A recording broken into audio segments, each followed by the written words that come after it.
શનિવારે bar council of ગુજરાતની ચૂંટણી 2026ના અવસરે ભુજ ખાતે વિરામ હોટેલમાં વકીલ મિત્રોના ગેટ ટુગેધરનું આયોજન કરવામાં આવ્યું। કાર્યક્રમમાં દીપેનભાઈ દવે, પૂર્વ ચેરમેન BCG ખાસ ઉપસ્થિત રહ્યા હતા। તેમનું શાલ ઓઢાડી સન્માન સિનિયર એડવોકેટ મુકેશભાઈ ઉપાધ્યાય દ્વારા કરવામાં આવ્યું, જ્યારે પુસ્તક અર્પણ કરી LR ભક્તિબેન ગોરે તેમને અભિનંદન પાઠવ્યા। કાર્યક્રમમાં બહોળી સંખ્યામાં વકીલો ઉપસ્થિત રહ્યા હતા।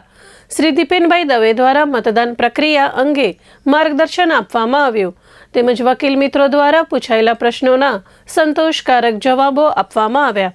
કાર્યક્રમનું સંચાલન નસીમબેન ખત્રી દ્વારા સુંદર રીતે કરવામાં આવ્યું અને જૂના સંસ્મરણોને યાદ કરી સૌને આત્મીયતા અનુભવાઈ। અંતે સૌએ સાથે ભોજન ગ્રહણ કરી સહકાર અને સૌહાર્દનો માહોલ મજબૂત બનાવ્યો।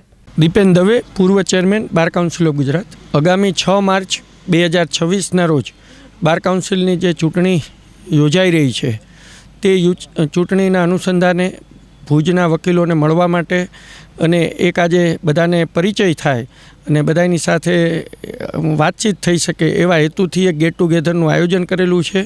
ભુજ બારના બધા એડવોકેટ મિત્રો સાથે આજે ચૂંટણીની અંદર હવે શું અમારું એજન્ડા છે, અમે અગાઉ શું કામ કર્યું એ બાબતની ચર્ચા કરી અને અમે હવેની રણનીતિ નક્કી કરવાના છીએ। અમે તો ભુજ બાર એસોસિએશનના બધા વકીલોને આમંત્રણ આપેલું છે। અરાઉન્ડ 300 જેટલા વકીલો હાજર રહે એવી અમને આશા છે। આગામી ચૂંટણીની અંદર છેલ્લા 2 મહિનાથી હું કોન્સ્ટન્ટ પ્રવાસ કરી રહ્યો છું। આજ સવારથી ગઈ તો અંજાર, ગાંધીધામ, મુન્દ્રા, માંડવી, નખત્રાણા થઈ અને અત્યારે અહીંયા આવેલો છું।